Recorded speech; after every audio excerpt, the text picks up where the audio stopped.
Let's see. What's all this up here? Live. Is this live streaming and not? Okay, I guess we have a malfunction. Let me see. Is this one live on? In no, that's trying to get back to the live television Jamaica 3 hours ago. Okay, yes. Thank you all so much for watching this storm. What happened? I'm trying to get through to my family. I can't. So my only way of seeing what's going on is watching it and live. So that's what I'm doing, and I'm showing it to you guys so you all could see what's going on. Okay, let's see. Okay, it was this one I was watching. I guess something must. There's something bad. Something must have malfunctioned He did there. tell me he can see very Okay, let's see if it's back. Up here. Live. Is this live streaming and not? Okay, so we're really tracking the storm. My only way of seeing it, guys, is on the live. And that's what I'm trying to do right now. So thank you all so much. We appreciate you. Let me see what could that was 3 hours ago. Okay. I was watching it on the Fox, but whatever happened, I'm not seeing it anymore. 2 hours ago, 3 days.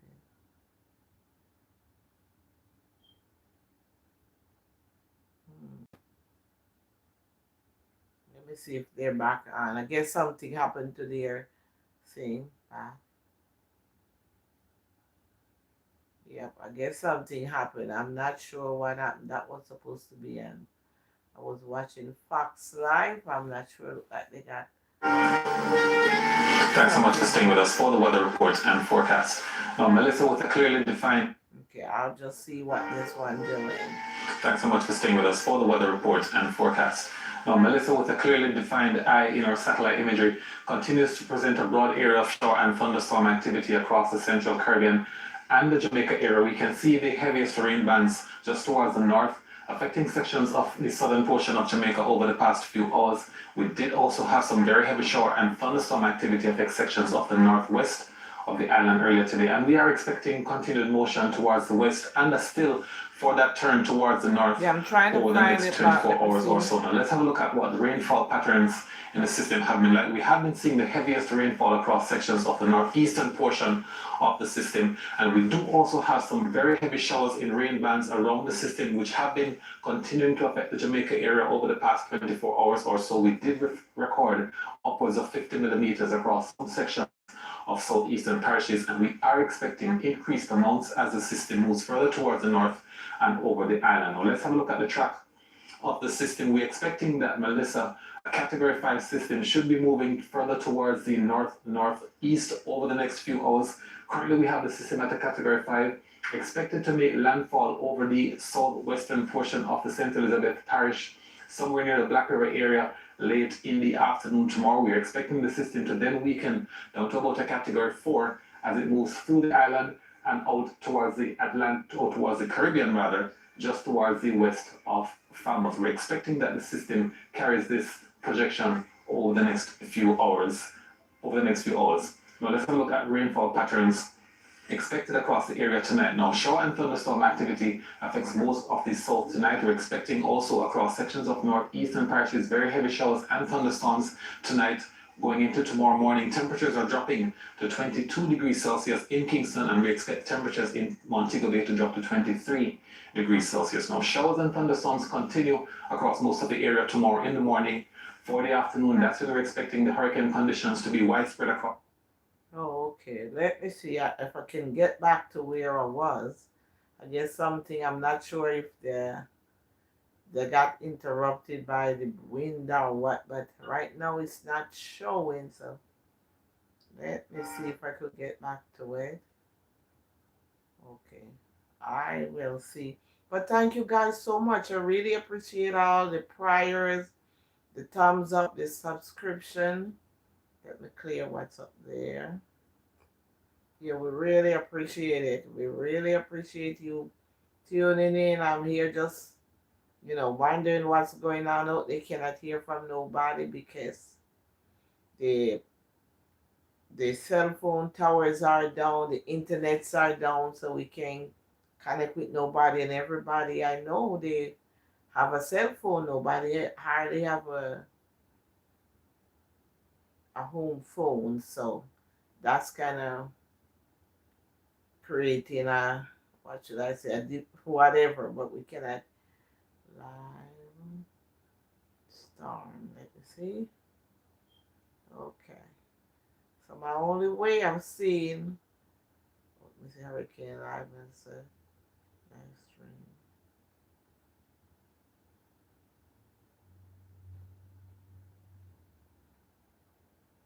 Okay, let me see if I can find.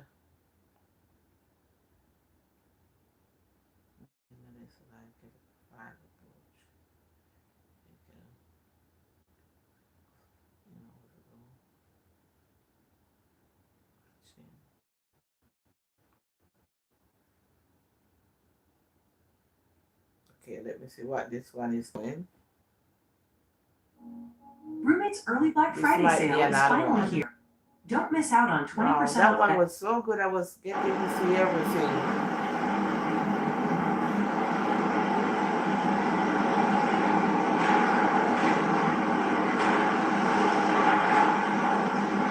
Wow, okay, I'm gonna watch this one. Let's see.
Like it's a person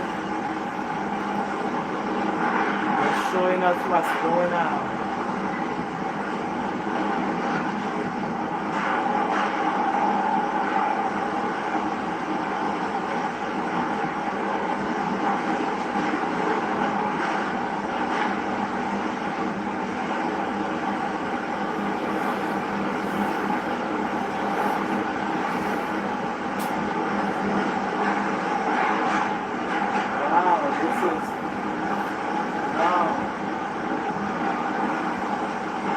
Dangerous. Looks like that roof is gone. Looks like that roof is gone.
I'm gonna see if I can find a different coverage, guys, because I'm not hearing nothing. I was watching the Fox, and they have a good coverage.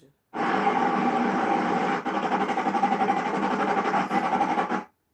let me see. I go back.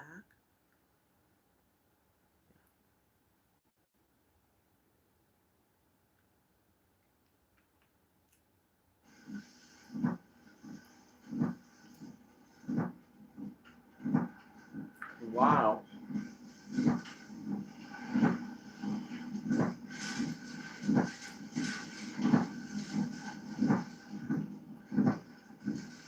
Wow, this is awful. Wow.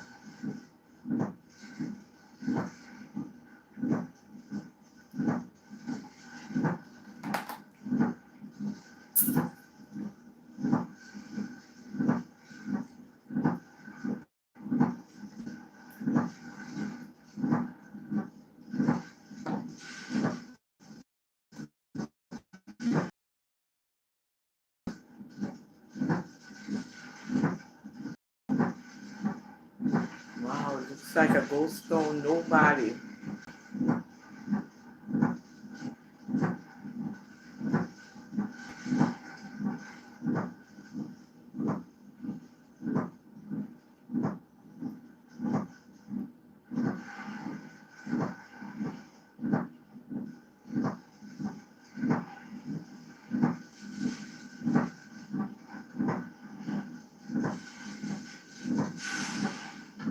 Thanks so much for watching with me.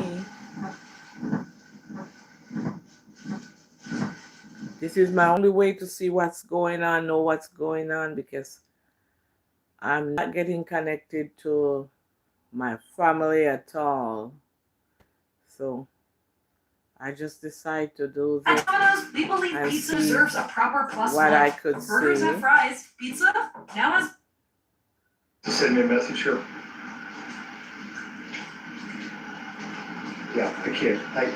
Unless I can independent verify, I can't.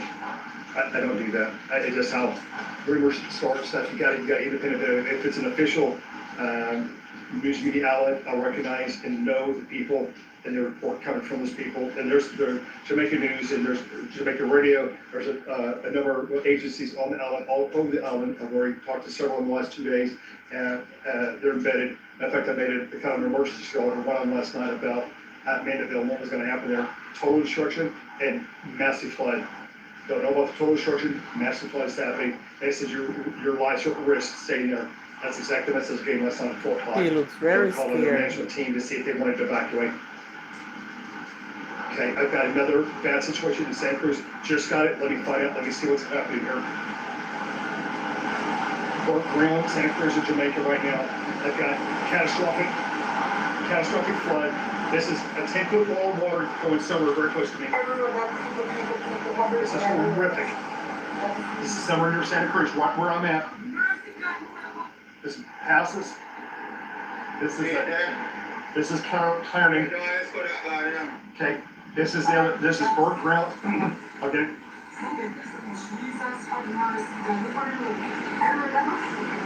This is burnt ground. Street, guys. Santa Cruz of Jamaica. Burnt ground. I'll look that.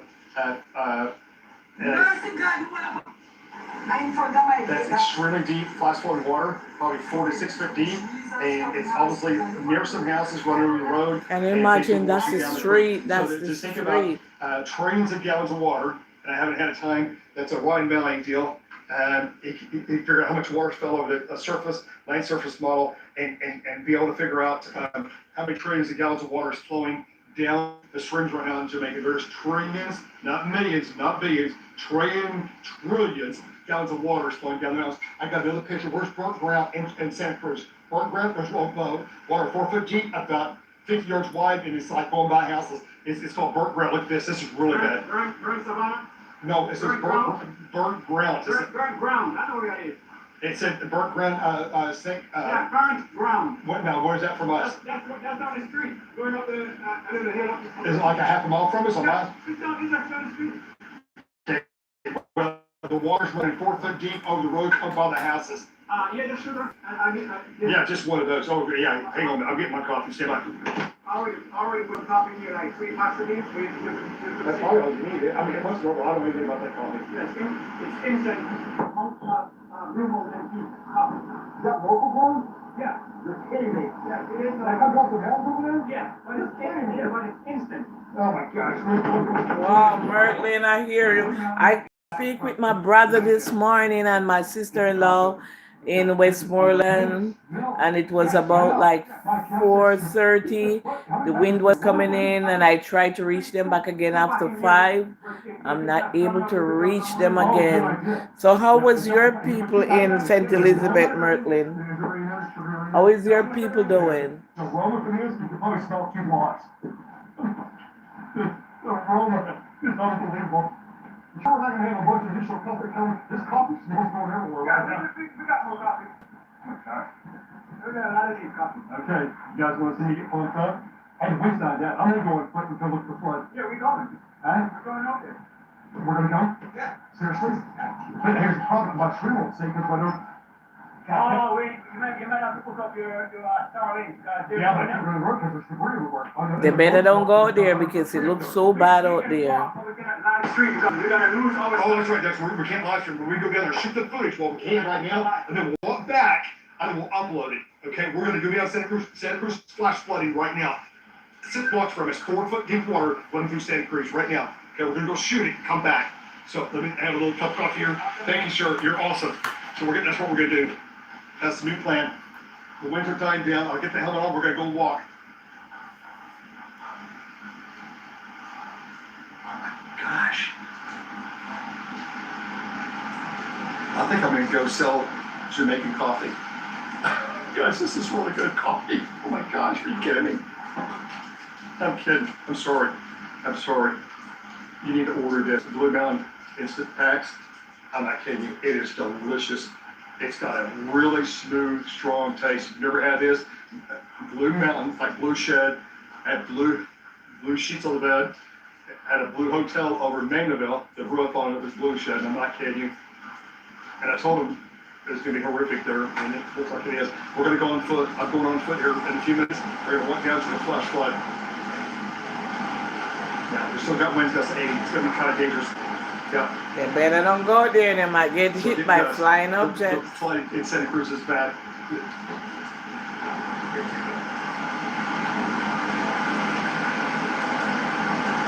Yeah, let me do a different search here. Let me do people tagging where we're at right here.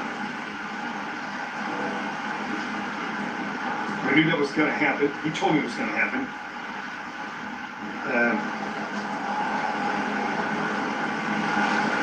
Let me see what else I can find.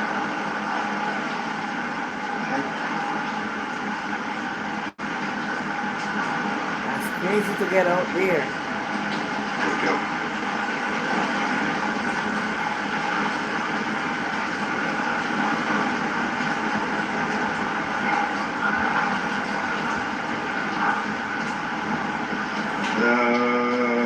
No. Another brand new video. Cars are washed away and homes are washed away. Like 6 blocks away from me. A high event is absolutely unfolding in Santa Cruz. Everything's washing away. We're breaking right now. This is right next. This is 4 blocks. Cars, houses. Let me back up. Look what's happening. Look what's happening. This, guys, this is 6 blocks from me, just below my hill. This is the town of Santa Cruz. Okay.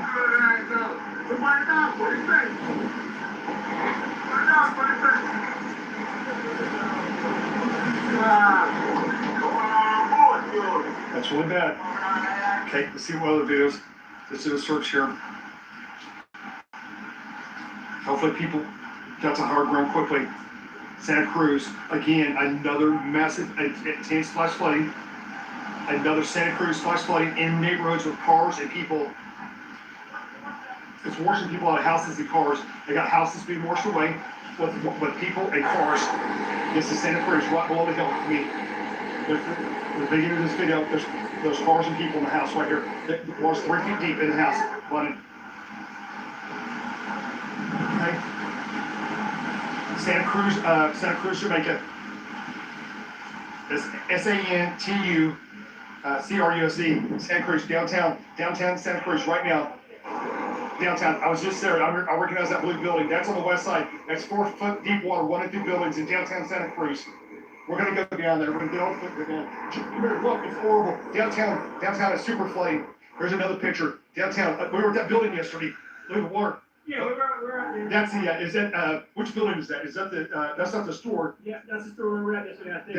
Is that the grocery store, where's that? Yeah, that's downtown Santa Cruz. I know, that's downtown Santa Cruz, that's the store we got. Okay, well, that's going on, guys, we're gonna go down there. Now, these are all the shots coming out below where I'm at. I told you, the rain here was the heaviest rain I've never seen in my entire life, and I wasn't kidding.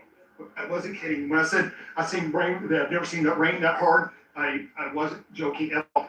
It was biblical, I'd use the word biblical, and I wasn't kidding.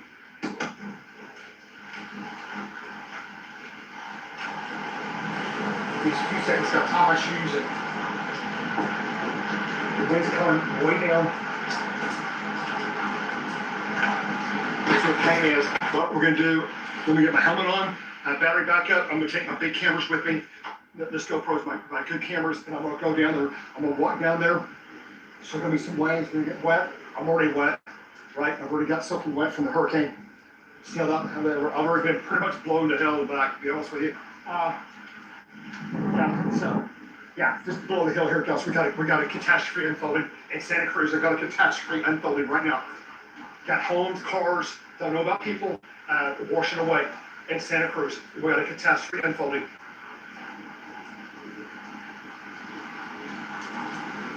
This is horrible. Oh my gosh, this coffee's so good. Not just because I need it, it's just delicious. It's just I'm really picky when it comes to coffee, guys. I'm not a coffee snob like I like cinnamon dolce, all those other things everybody else likes, you know. But I just like basic good coffee, right? And but this coffee's really good.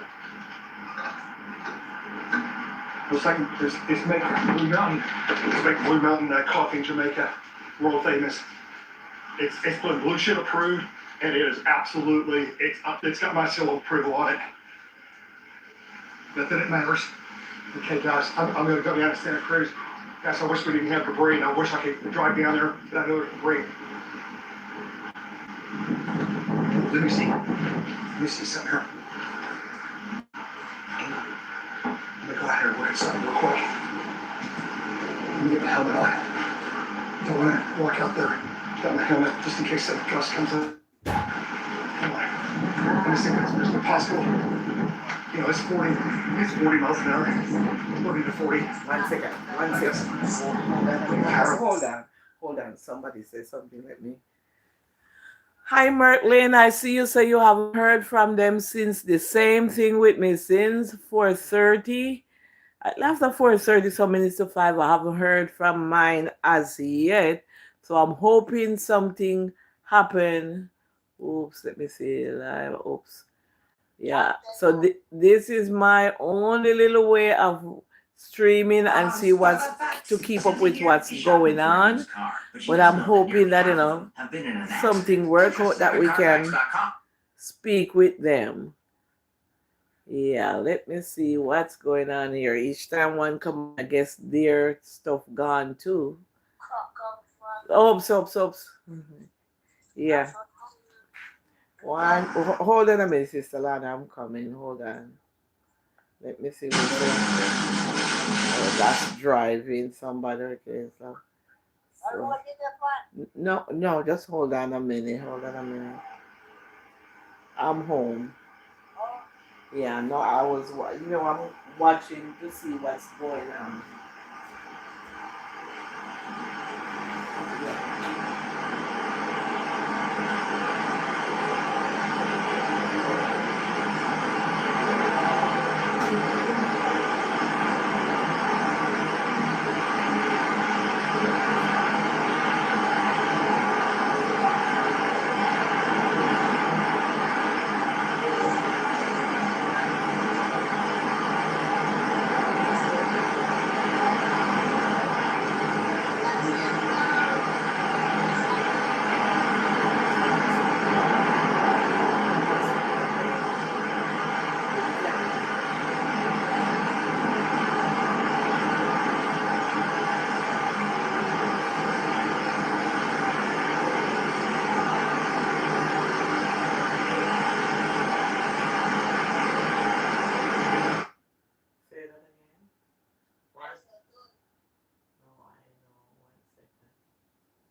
increase on.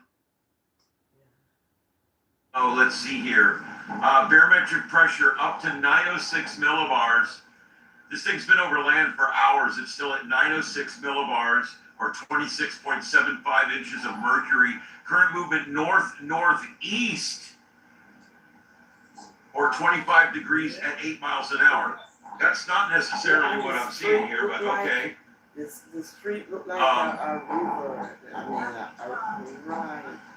It's about right now 15 miles or 20 kilometers south of Montego Bay, Jamaica. They were showing down by 15 miles, 20 kilometers, directly south of Montego Bay, Jamaica, moving north. They're still saying it's going to pass just east of Montego Bay, which is going to put Montego Bay on the side of it that's going to get the tidal rise.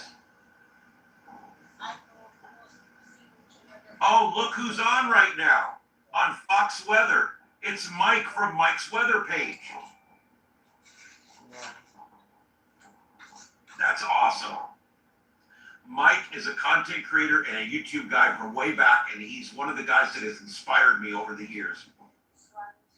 On that right screen there, you can see the man that's being interviewed. That's Mike from Mike's Weather page. And I use Mike's Weather page a lot. I've thanked him before. I've been back and forth with him in emails. He's a great guy. And there's his link to his website. Yeah, I've got Zoom Earth. The problem is the Zoom Earth is not lining up right. The wind is showing up on the old track, and everything else is on the new track, and it's kind of confusing. Let me see if they fixed it. Let me do a complete refresh here. See, they still really haven't fixed it yet. But I'll go ahead and show it. It's a neat graphic, and it does illustrate how the wind is coming in, going to come into Montego Bay. Let me go ahead and put this up for just a minute. This is that website again, Zoom Earth. You guys can check it out. And Kitty, damn it. Okay. Sorry about that, guys. Let me see what else. And let me see what. Here, breaking news on. See what CNN is saying about.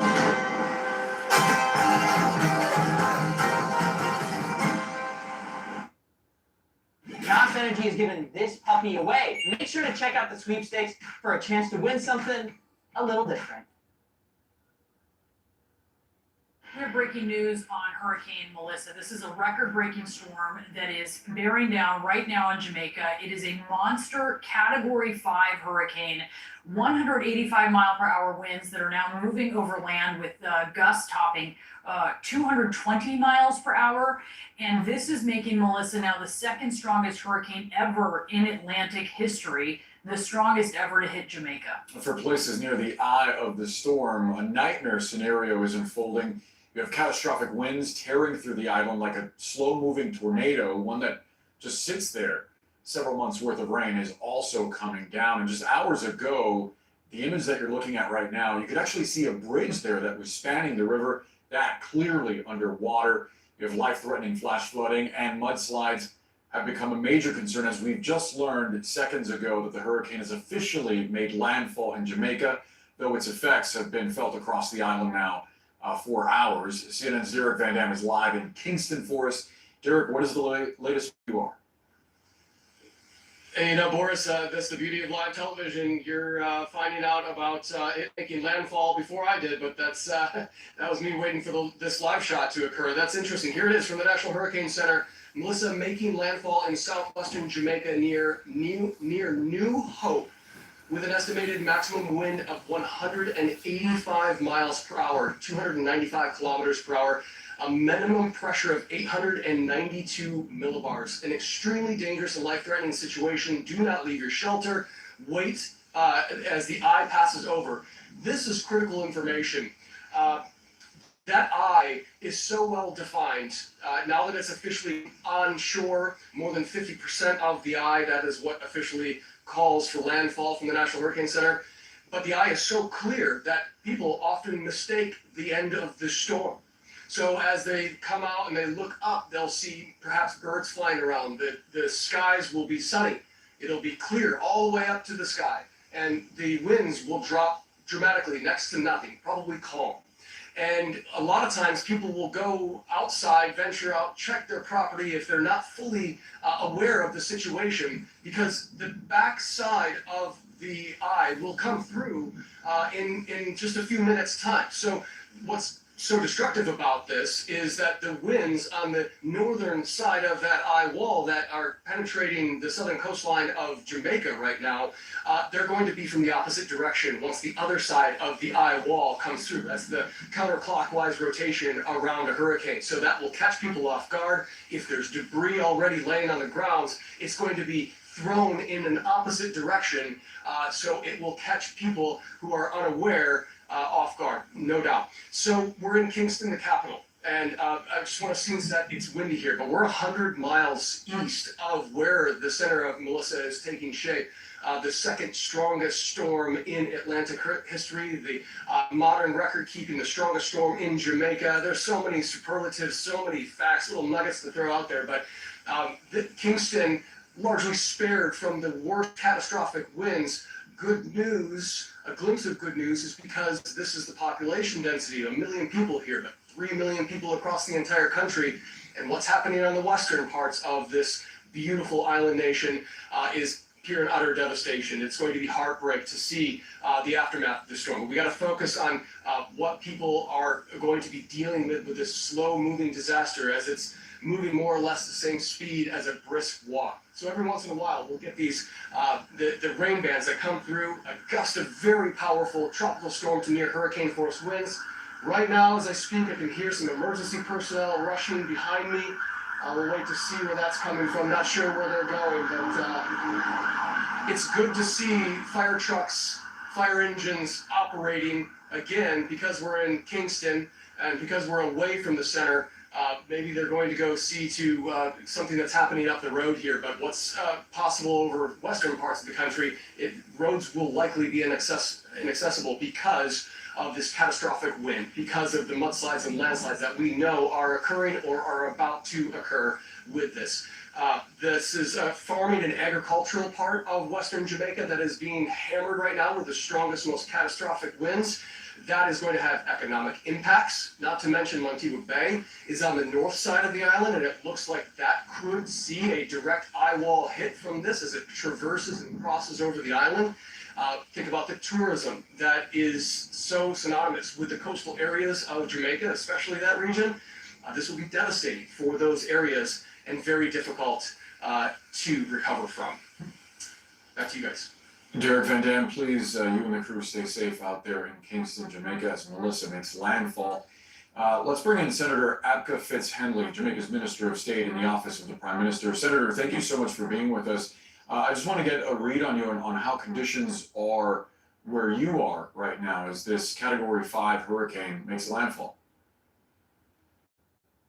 Airwick Scented Oils keeps your space fragrant for up to 70 days. Airwick, always fragrant, always inviting. It's true. Bloomberg does save baby ducks. But is it true that they grow their rice without GMOs or herbicides? Abso-ducking-lutely. Bloomberg Family Farms. Ducking good rice.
We have breaking news on Hurricane Melissa. This is a record-breaking storm that is bearing down right now on Jamaica. It is a monster Category 5 hurricane, 185-mile-per-hour winds that are now moving over land with gusts topping 220 miles per hour.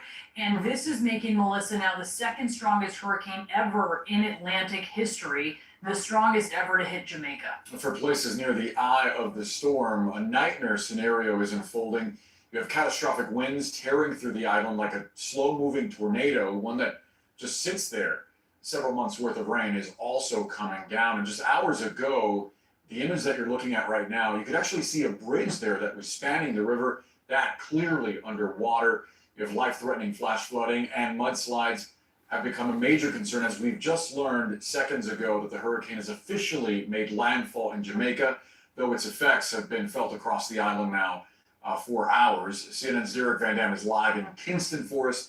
Derek, what is the latest where you are?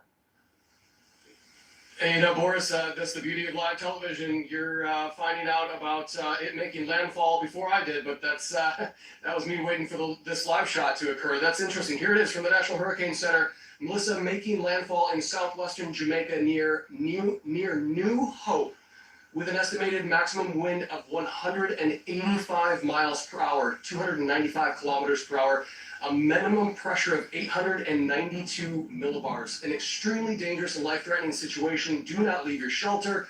Wait as the eye passes over. This is critical information. That eye is so well defined. Now that it's officially come on shore, more than 50% of the eye, that is what officially calls for landfall from the National Hurricane Center. But the eye is so clear that people often mistake the end of the storm. So as they come out and they look up, they'll see perhaps birds flying around. The skies will be sunny. It'll be clear all the way up to the sky. And the winds will drop dramatically, next to nothing, probably calm.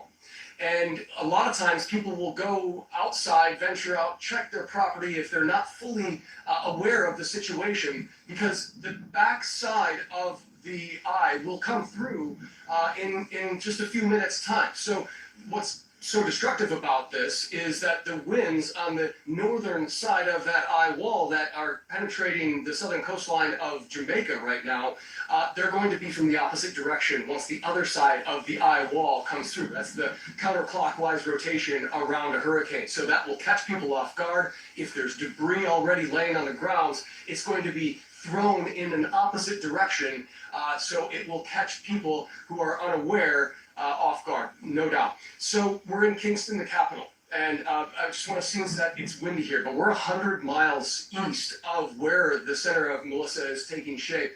The second strongest storm in Atlantic history, the modern record keeping the strongest storm in Jamaica. There's so many superlatives, so many facts, little nuggets to throw out there, but Kingston largely spared from the worst catastrophic winds. Good news, a glimpse of good news, is because this is the population density, 1 million people here, but 3 million people across the entire country.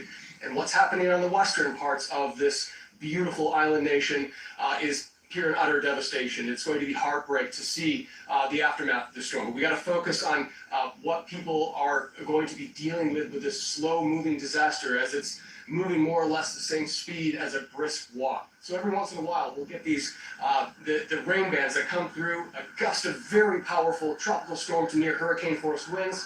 Right now, as I speak, I can hear some emergency personnel rushing behind me. We'll wait to see where that's coming from. Not sure where they're going, but it's good to see fire trucks, fire engines operating again, because we're in Kingston and because we're away from the center. Maybe they're going to go see to something that's happening up the road here, but what's possible over western parts of the country, roads will likely be inaccessible because of this catastrophic wind, because of the mudslides and landslides that we know are occurring or are about to occur with this. This is a farming and agricultural part of western Jamaica that is being hammered right now with the strongest, most catastrophic winds.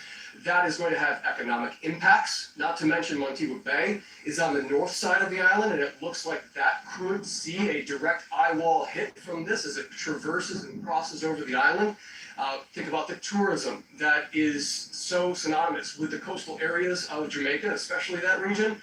This will be devastating for those areas and very difficult to recover from.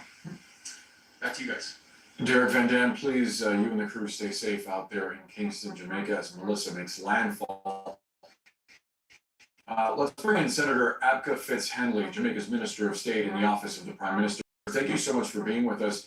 I just want to get a read on you on how conditions are where you are right now as this Category 5 hurricane makes landfall.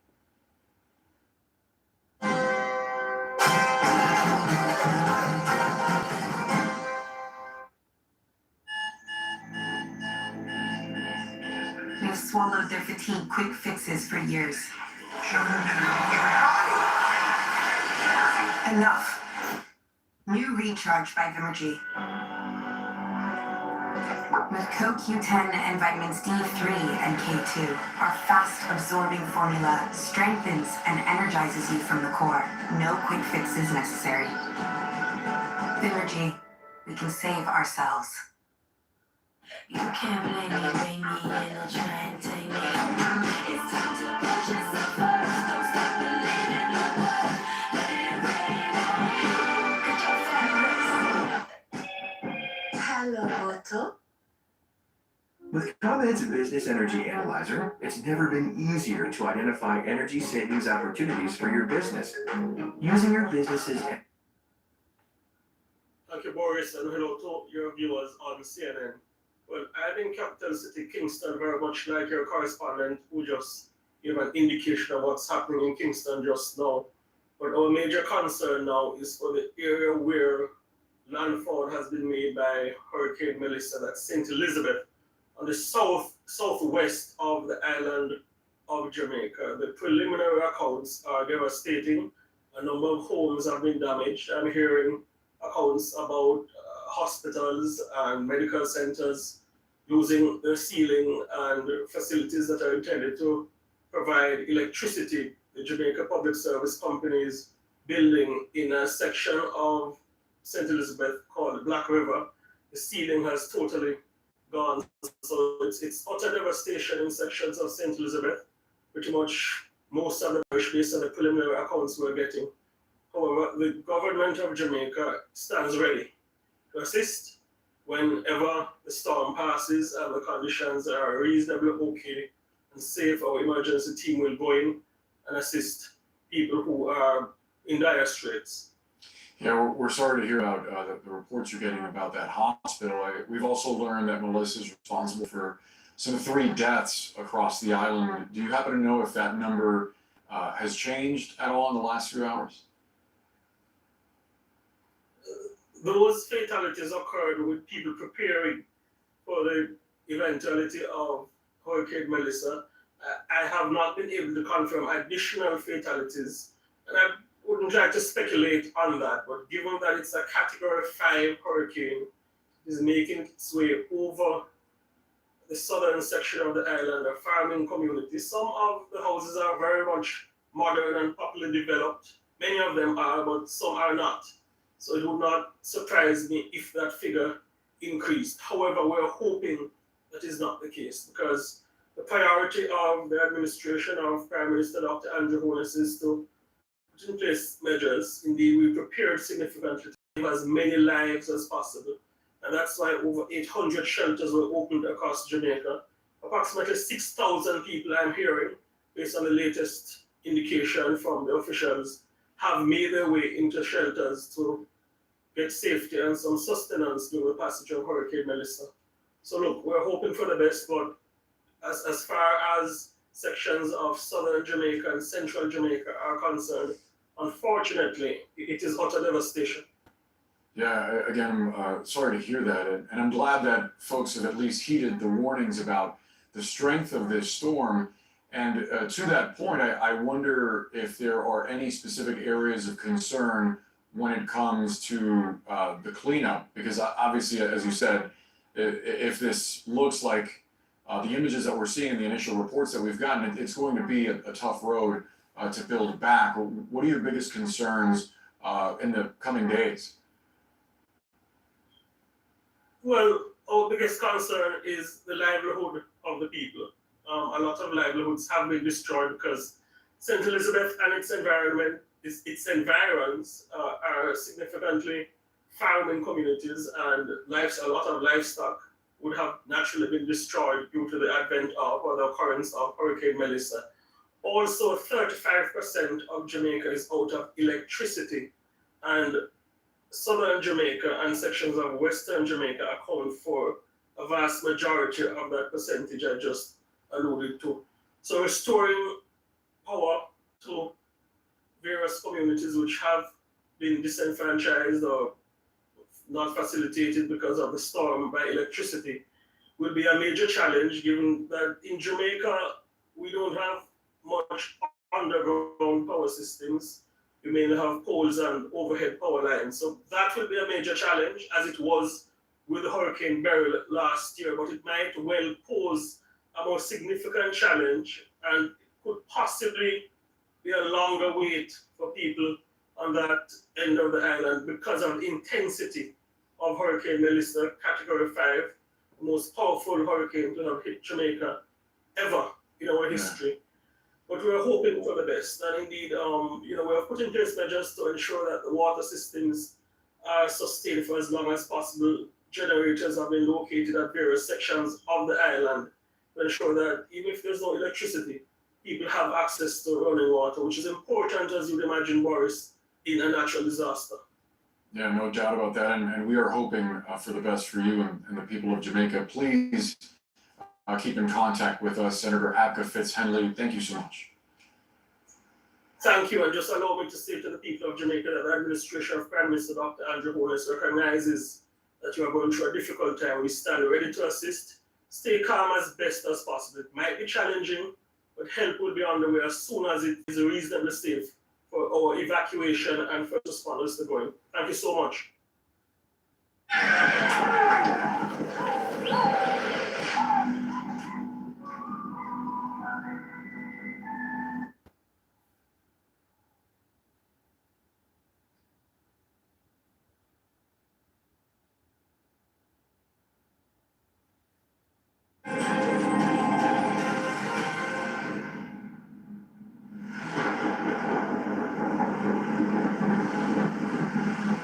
Good afternoon and welcome to this extended edition of the Midday News. Here's what we have in the bulletin. Hurricane Melissa to make landfall later today. Thieves struck as hurricane.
Clinically proven antioxidants to support a long, healthy life. Hills, science does more.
We do have landfall.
Being the parent of a child who struggles with focus and planning is no easy task. For a different approach to help them achieve better focus, learning,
With ComEd's Business Energy Analyzer, it's never been easier to identify energy savings opportunities for your business.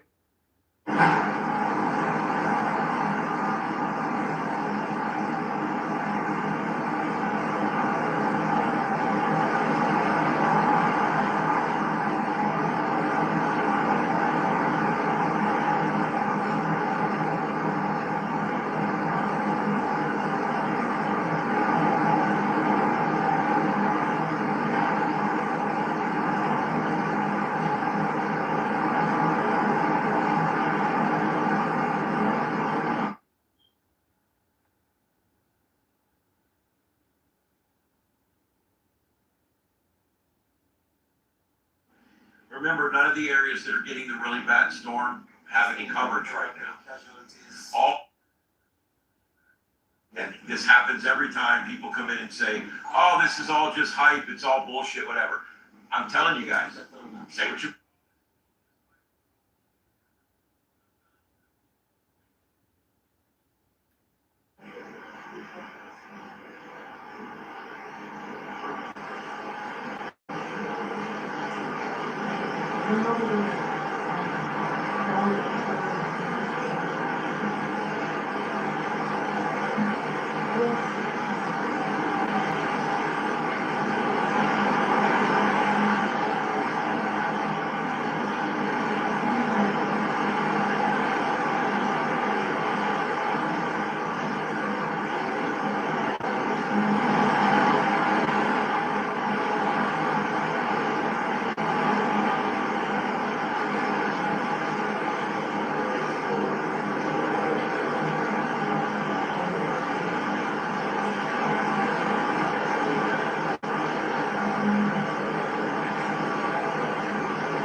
Old Navy presents Jingle Jammies, the greatest snow on earth. Just look at those jammies jingle. That's snow is. Gas Energy is giving this puppy away. Make sure to check out the sweepstakes for a chance to win something a little different.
Okay, back with you. I come inside, change batteries, and I get a bunch of batteries. The winds have some south now, still have winds gusts of 80 to 100 here in Santa Cruz.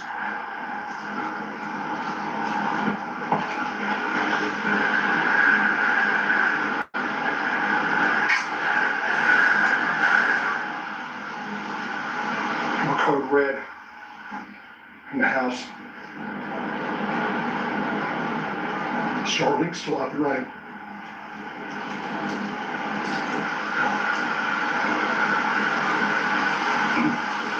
We're going to go outside. And we go outside now. The winds are out south, going down the street with flying debris.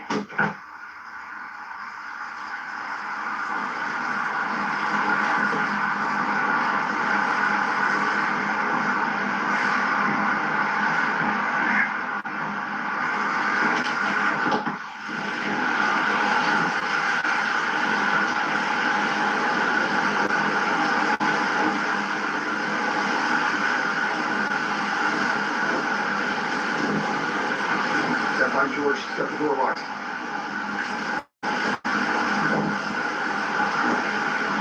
The winds have come out at 180, less than 75, over 100 now.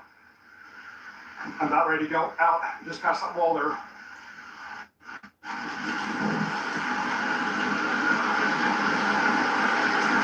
Ten minutes ago, we swung from southeast. I got a due south wind now. 50 times. Not continuous, I'd say 15 hours with occasionally 75 to 100 mile an hour gusts. We have additional damage in the area from the wind changing direction, which is pretty standard.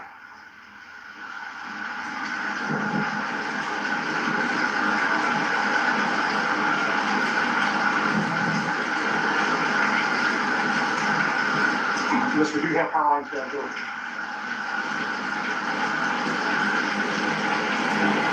Phone calls. Just a second.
Yeah, no. Okay, just a second, guys. I gotta go get the gate. The gate, you know, here, just a second. Check this out. The wings, just.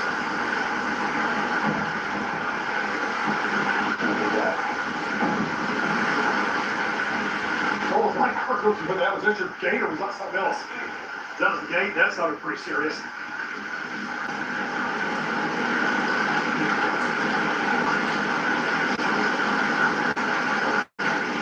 Thinking about going out the door. Right? Do you want me to check your gate or anything? No, what happened? What happened? I know you hit that. Yeah, I Can we get it back on easy? Yeah, I think so. Okay. There we go. Hey, can you tell if my camera's on? Okay, thank you. Let's go walk and talk. Let's see how long this lasts. Just walk around the house. Okay, that concrete. I'll show you something, guys. That's a concrete. Right here. That's a concrete pole next to me. That's a concrete pole with 4 steel pieces of steel and concrete poles.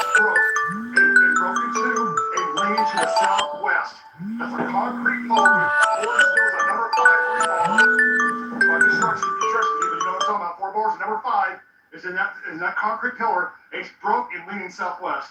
Does that tell you anything? Okay. Yeah. So we're on the edge. My understanding is we're about 7 to 8 miles west of here. That's catastrophic damage. Not very far. By the grace of God, we barely missed the super bad stuff. There's people in here shitting the house. Still got stuff going on.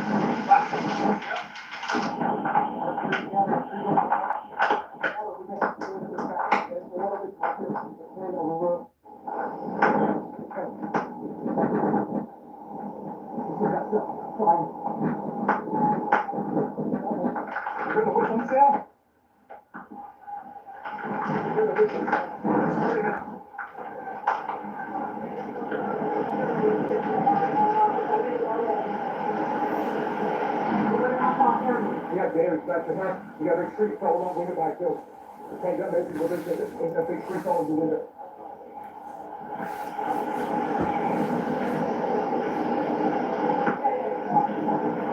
You got several trees down.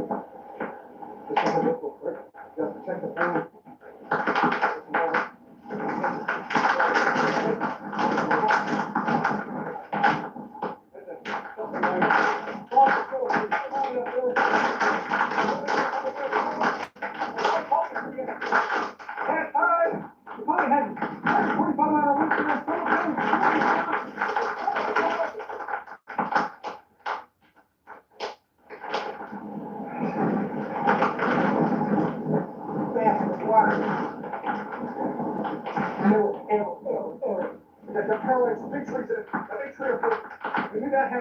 That happened when the big expense was going by.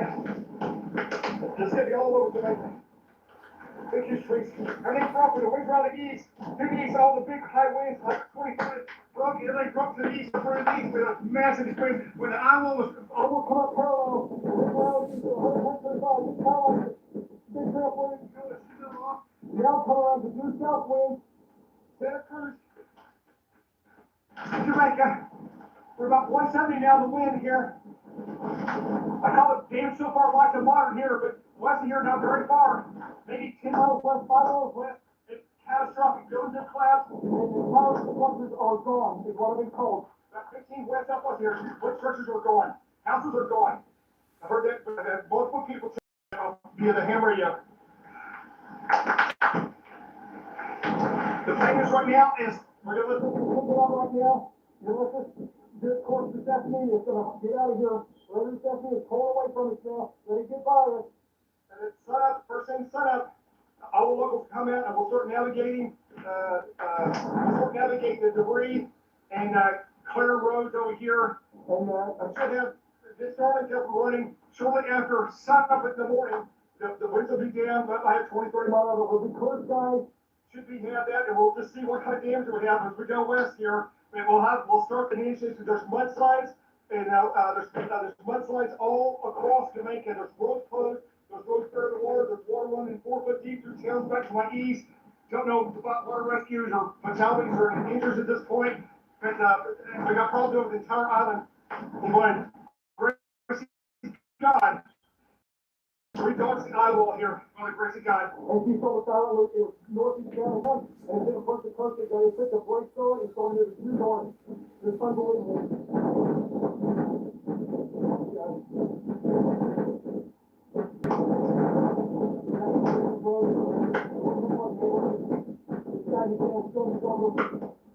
Go back in there. Charlotte just sort of Charlotte is still kicking, it's still on the roof. I know we have over 125. Charlotte is still up there. That's not talking to the line. Charlotte from the house.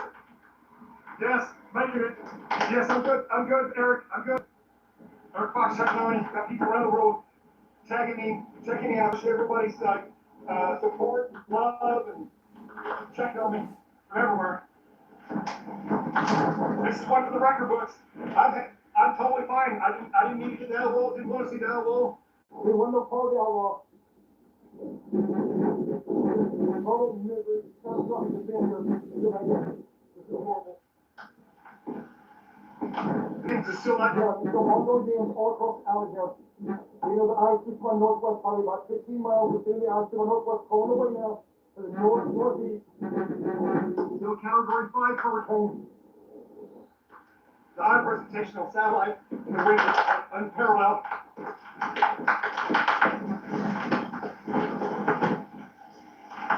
Gosh.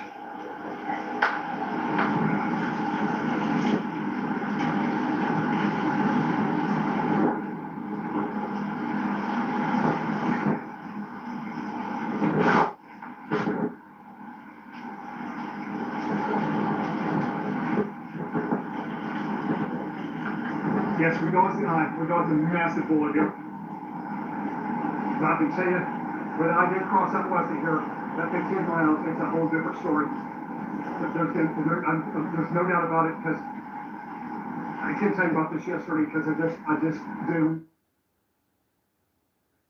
What's Lemon calling me? I can't take calls right now. The town west of us, we knew what was going to happen. The people were staying all along the coast. All the locals were staying. Nobody was leaving. And where it came ashore, there were all those houses over there. And most families were in those houses. I haven't heard about anybody's well-being over there, but it's catastrophic over there, from what I understand. So, of course, light. In the morning, we're going to start making our way west. We'll have light. We'll have Starlink up. I've got it protected. And I told you earlier today, this morning, in case the roof came off, I took Starlink and I put it in an enclosed case. If they did, we had some water flowing in the roof. Didn't get my room wet, but we got water leaking in a couple window areas, nothing major.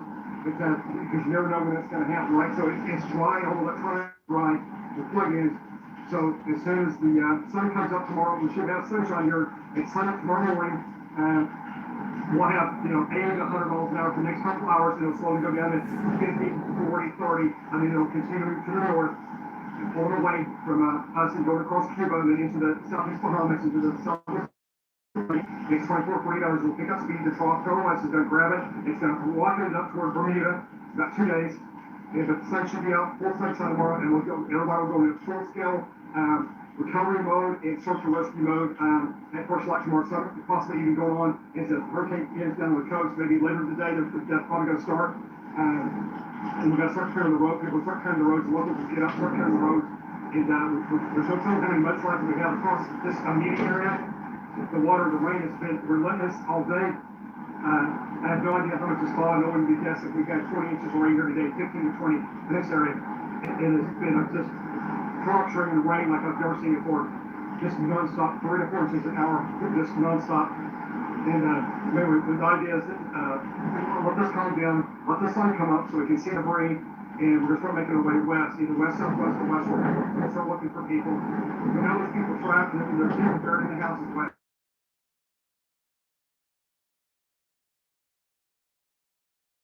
The house is fully level west of us, so we know that's happening.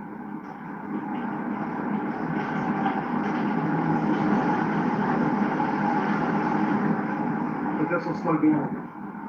The neighbor to the north, his straps forward. He didn't lose his roof. His straps are still on. The back strap moved to the back strap with back strap moved to the front side of the house. It's still on. The broken concrete pole right there on this property. Snapped it.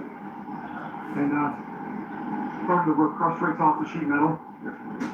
They reinforced that right before the hurricane 2 days ago. They were up there on the roof, putting new screws and things on top. But anyway, that's another situation. But we've got, it looks like, I can't tell for sure, it looks like, I can't tell what happened across the street, but it looks like this little debris, see that? Coming through the roof, some kind of missile debris dislodged and went through the roof. That's a missile debris with a wire attached to it. You see what happened there, right? Abu Ghazaleh was thrown to the ground by ICE agents. We have watched as ICE has operated with impunity in Chicago. They destroy homes, kill our neighbors, and disappear hundreds. ICE has arrested press. We've heard of grandmothers and pregnant women sleeping on concrete floors. Trump, ICE, and Kristi Noem won't even follow the Geneva Conventions. We are at a turning point. So are we going to stand up for the people, or are we going to let ICE do as it pleases? Clorox Sentiva cleans like Clorox. Smells like lavender. When the world gave them setbacks, science gave them bounce backs. And when your vet delivered life-altering news, science delivered life-changing nutrition. Bill's Prescription Diet. Science does more.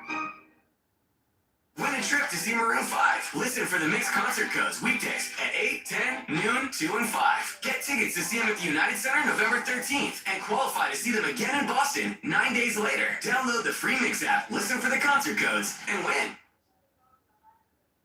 So we had climbed it. I got a gargantuan tree right up here. That's probably about a 2.5 foot tree that's broke over and fell over from the east winds. I guess over 100.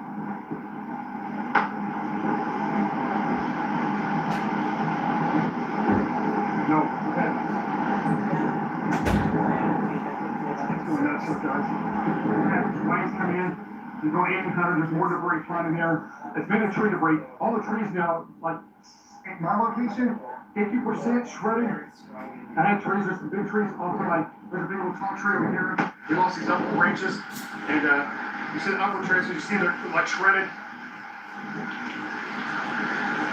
Everything. But well, you can tell which way the winds were the strongest because the trees and the poles are broke off to the west or west-northwest. That tells you we have real strong winds. And then as the winds swung around to the southeast, you get all the trees that are uprooted and broke to the northwest. So that means as the eye is passing, your wind surges in from the northeast, east, and then as you peel that lid up, you come around the other direction, and you have this big surge out of the southeast, and it just pops and peels stuff off buildings and snaps. What it does when your wind's what we call snapping, we're out chasing.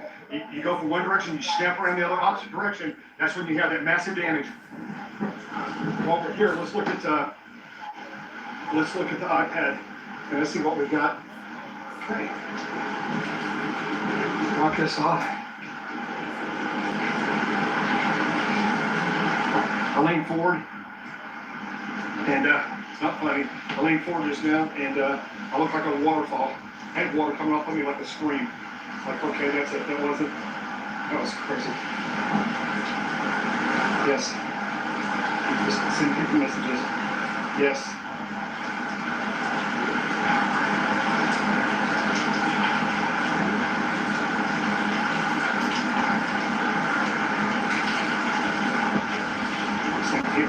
People need to know about things real quick.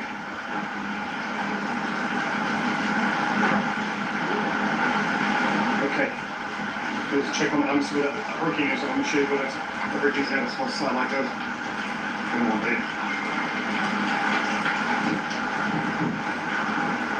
Okay, thank you, Rob. I appreciate you.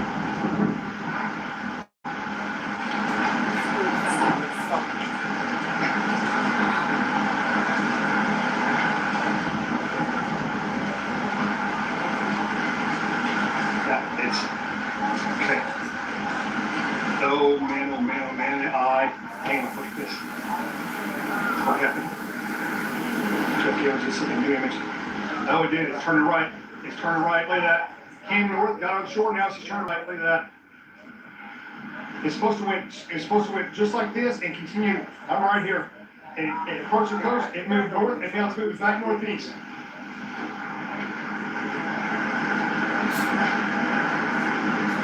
Yeah, it looks like I said in Montego Bay.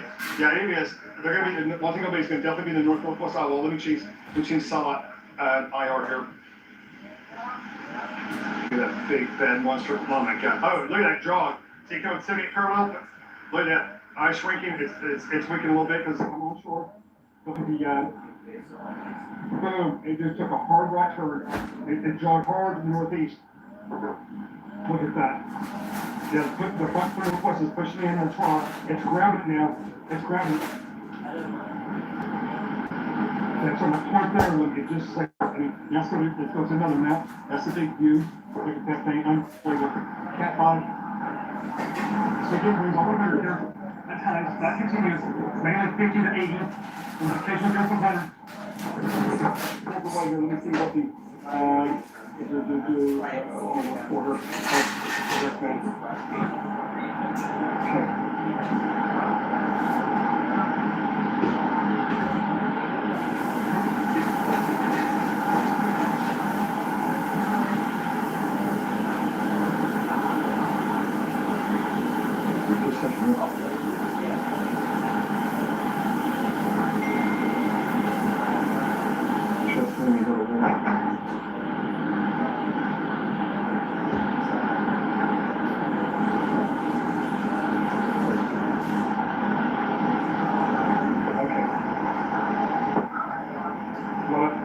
understand, came in down there, west of Black Point, came due north,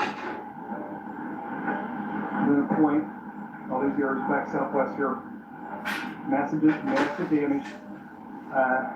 Again, I'm not going to go into details. This area has massive damage. That went almost 200 miles an hour, 196 of late, as it came on shore there. There's lots of damage there, and then also the point down there is the just to the north, West Moreland, James, Montego Bay. Now, this is the area we was at yesterday. This right here yesterday. Nothing on A2. Wild here. These, I'm probably going to say this wrong. They're like these eucalyptus mango trees that they go all the way across the road. It like makes an umbrella. Hey, what's the name of those trees? We went over yesterday, like 5 miles past. We cut through that A2. We had those big trees on the water. What are those trees called?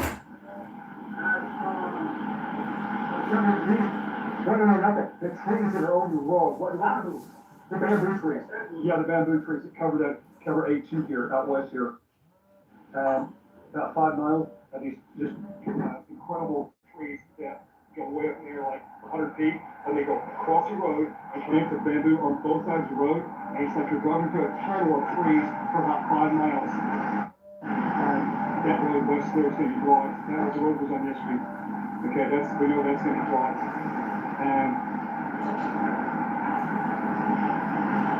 St. James, Tremling Parks, and the same sorts that come up north there.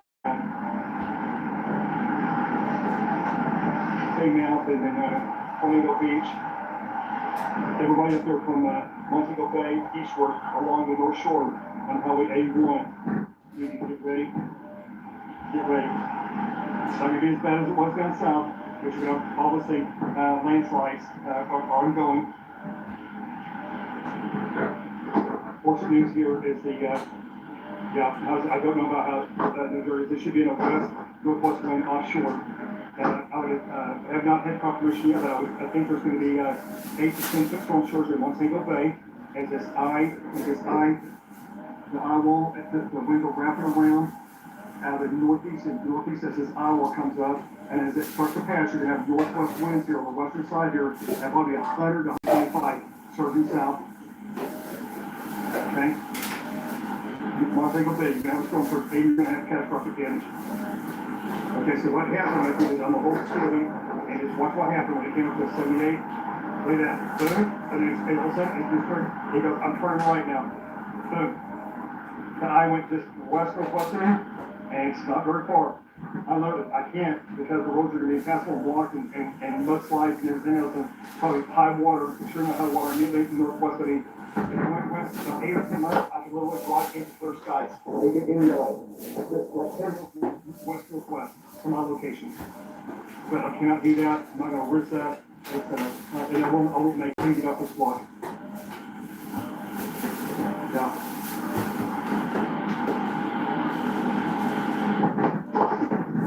That's it on that. Okay, I'll break through. Okay, just let me get for a new picture. New picture.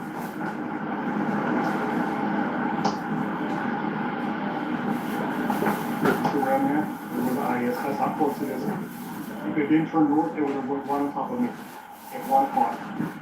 And I'm so thankful it did not.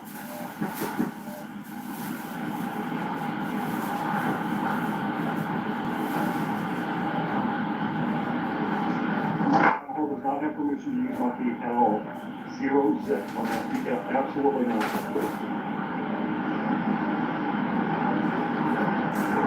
Second life, the phone got water out. I can stop this train and jump to another next situation. I'm just hoping to do that.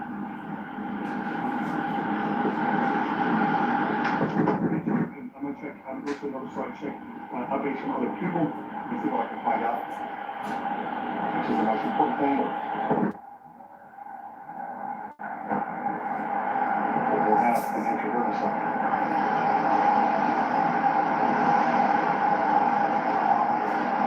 I found a different map, different Google map. So we're Santa Cruz, Lavaca, Holland, Bamboo, Middle, Middle Quarter. These are areas that have catastrophic damage. Like you confirm, these areas have catastrophic damage.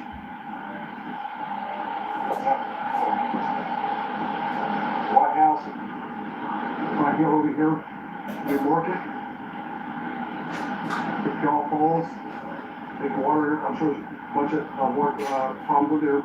This is the road I took yesterday, kind of over here, and this is the Bamboo area. I'm sure the road is impassable.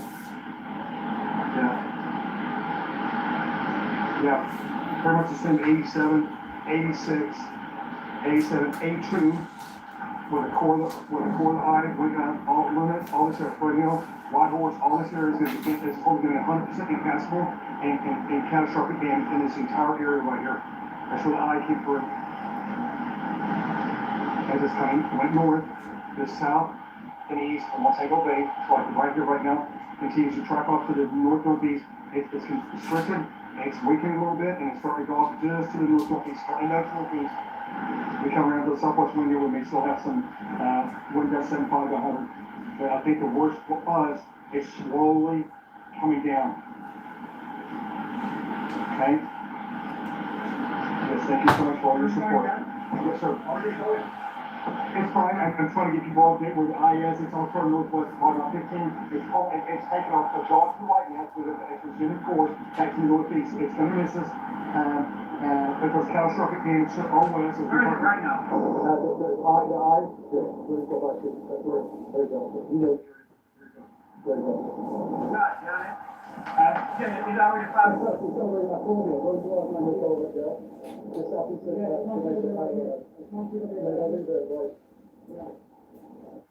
Garfield, he's incredible, man.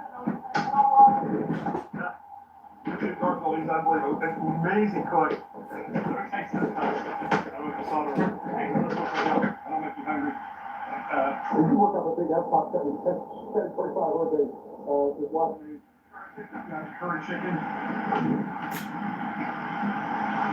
It's really good. In the middle of the cat fight, she's doing cooking curry chicken. We're all filming, and there's flying debris, and things breaking off, and she's in there cooking.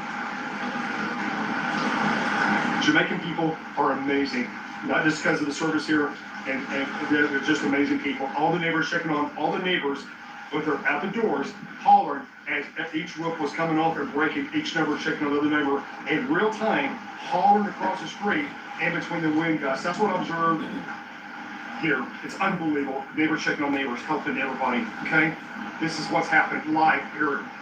You know in real time, right? Neighbors with the doors open as everything, the roof's coming off, the brakes flying out of their house, and the neighbors were holding to the next neighbor. What's going on? Right? Unbelievable.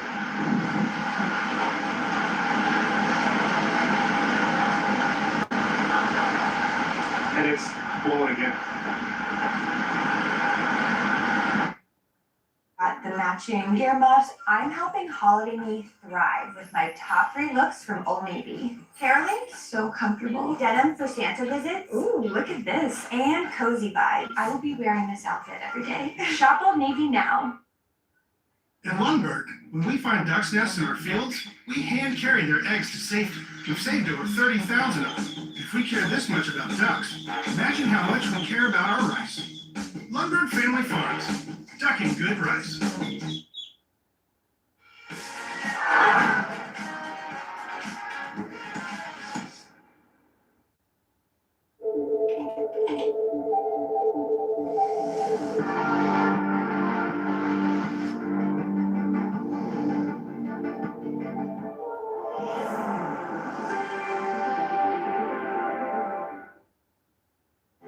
Stab him. Poison him. Shoot him. Meet my aunt, Miss Marple. I never speak lightly of murder. I am not you. Well, nothing is what. Yeah, Garfield's incredible. His wife's incredible.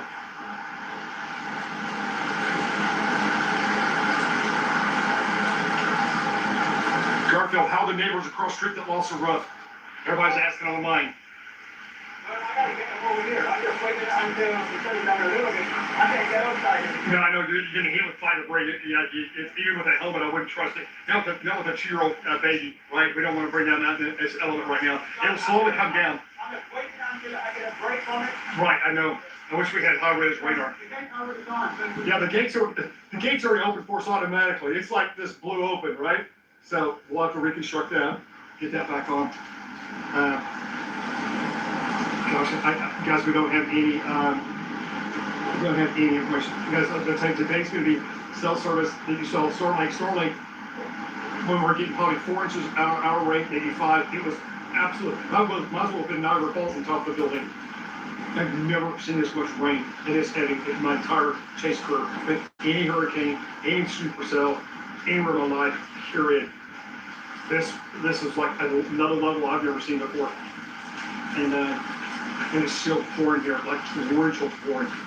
Anyway, the plan is that we're going to, after sunrise, 7 or 8, get coffee. I'll start making my way up toward Montego Bay, going west. It may take me 3 days to get to cut a path. I have no idea what I'm going to run into. We're going to start link up. We've got a full tank of gas. We've got more than enough to go Montego Bay back 4 times. We're going to be going 5 miles an hour, 2 miles an hour. We should start live stream. I'll have continuous power in the vehicle. And for the cameras, it'll be mounted up on the windshield, so I won't be hand holding nothing. And we'll have live coverage starting tomorrow morning. And I know what we're going to find as we go west. We're going to find total devastation. I know that. People are already telling us that. So we're going to go west. We know there's a high likelihood of people trapped, and then emergency service across Jamaica will be surging in this way. On the mudslides and things, on the roads that are blocked. Those are things that we'll continue to do what we can, but we'll have live feed up, and if we find bad situations, then we'll go live from that location and record stuff as we find it on people needing help. People who lost their homes, businesses.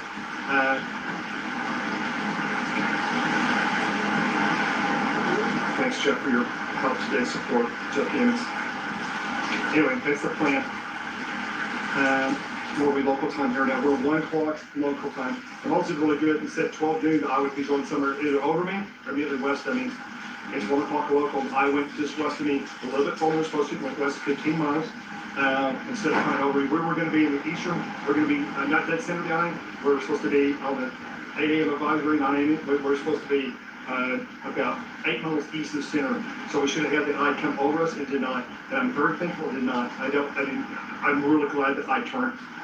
I'm really glad that I turned. That's all I'm going to tell you. It's going to be, tomorrow will be a very sobering day when you see all the pictures coming out of here. What areas can people get to, right? Yeah, Montego Bay, Treasure Beach. Yes, that area was decimated. Treasure Beach down south. That's what the people, we got a couple treasures down there. Yeah, Cajun Navy's here from what I understand. Already on islands a couple days ago. The people that feed people around the world, he's already on the island, will be coming in. So the first priority tomorrow is, since Kingston didn't have, I don't know what the damage is there, but not near as much. We might be able to get, they may have storm shorts at the airport, don't know, somebody online can check that out. If Kingston's open, it may not be open in the morning, but if they'll do runway checks, and if they have electricity, or if they don't, I would imagine some kind of, whether it be other governments or U.S., I'm sure there'll be some emergency shipments coming in, probably by air, maybe as early as tomorrow. I'm sure the U.S. Coast Guard probably will be involved, possibly U.S. Navy, other agencies, but again, I haven't got confirmations. This is me, what I think is going to happen. No confirmation by anybody. I would imagine you're going to see helicopters, search and rescue, dispatch in the morning, and start getting teams. SART teams will probably be airlifted and doing flyovers Jamaica and Hull to find out what areas has the biggest mudslides, the most damage. And then they'll be marking those both with satellite and flyovers by the Coast Guard, high-level planes, as well as other government agencies, right? So this will be a full court press at sunup tomorrow morning to start assessing damage across all of Jamaica. and getting resources to where people need it, and if people are buried in the rubble and those kind of things, start getting those people into the right places, right, to help them with those situations. We've got here now about 80 plus. Again, Tracer got winds extremely hard here now. Yeah, it's just fine. That's looking straight west, and then the wind straight out south, and there's fine debris going down the street. Mainly tree debris. Occasionally you'll see a or something, or a piece of metal, or some partial plastic, or something just fly by like off the ground. You don't know what it is that's flying in the air. Those are the kind of things that happen. You see all the power lines dangling in front of me. I got 100-foot tree across the road, like 50 yards north of this house. Huge, massive trees were uprooted. There's probably going to be millions of trees, literally millions of trees will be across Jamaica on the ground, right? It'll take a while to get this updated. Looking for something else here. The one board play here.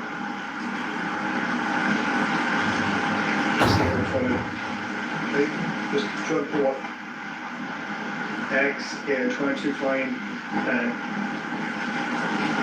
Okay, Steve, thank you. I got acknowledged that you sent me a message. Okay, Steve, got it. Yeah. So things are running down. The western here is total devastation by multiple reports.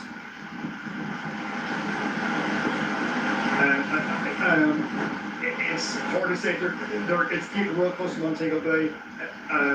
We can look at that right now. Yeah, it's definitely gonna. There's just look at that. It's basically getting up there too. Yes, I'm in Santa Cruz.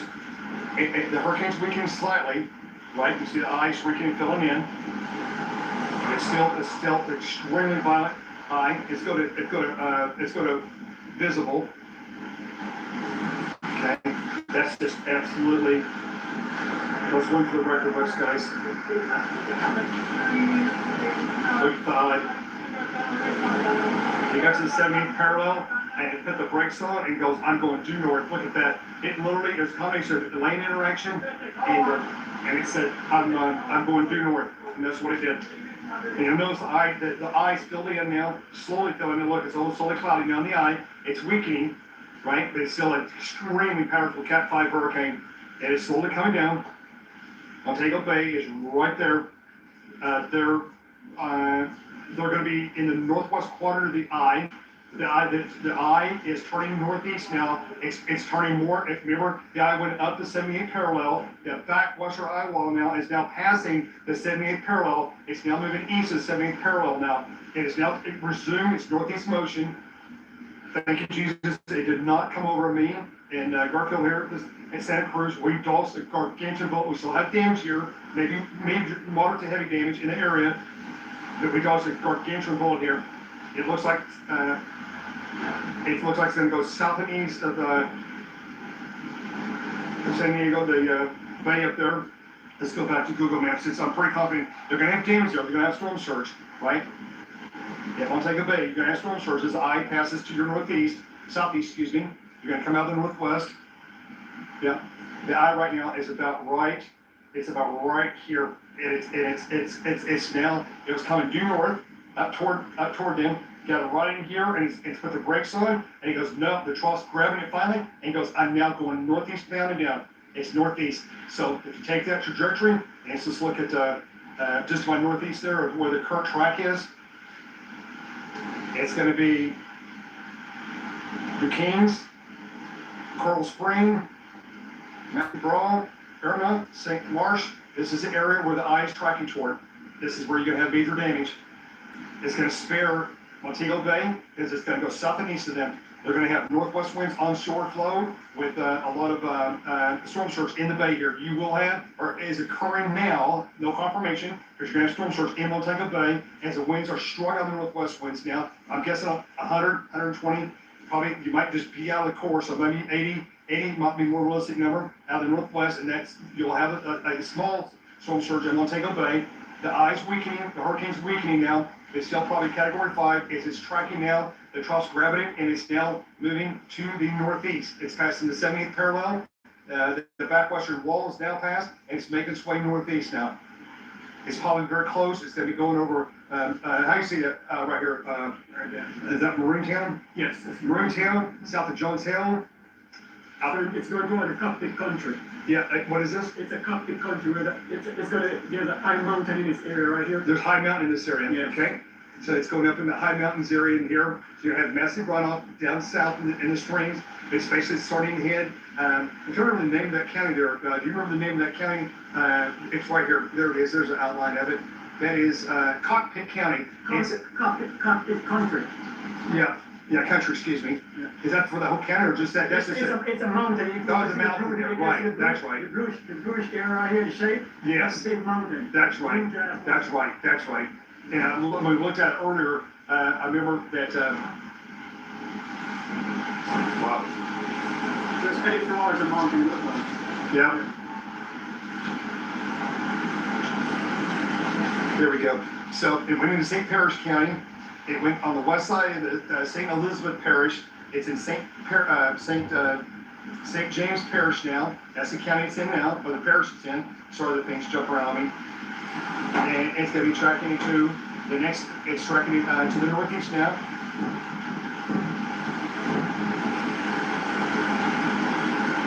Just a second here.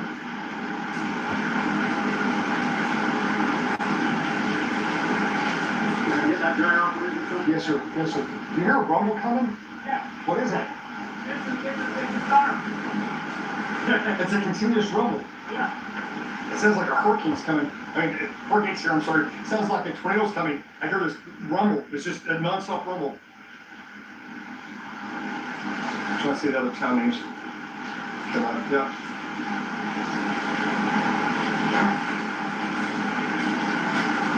That's where it's headed. Oh, there's mudslides, or we already know there's massive mudslides. We know that for a fact. Those roads closed, mudslides, water, running through things. Thank you so much.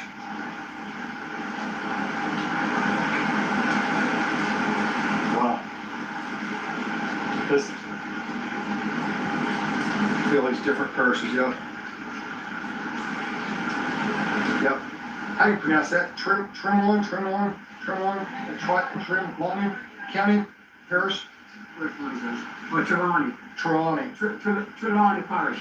Trelawney Parish. Trelawney, okay. Yeah, that's where it's headed right now. It's at Wakefield, it's heading your way, to I, in that general direction. Yeah, Northtown and heading up in that general direction, folks. We bother with those people. We're in St. Elizabeth. We are in St. Elizabeth. We're in St. Elizabeth County, yes. And they are in Trelawney Parish. Trelawney Parish. Yes, so we bother with them. Right. Where the Coptic country up here, where the mountain up here, that's Yes. where we bother with those people. Right. That's where the storm is right now. That's where the storm's going. So he's telling me it's going right here. Yes. Yeah, that's where it's going. Yes. Somebody said something about making coffee there.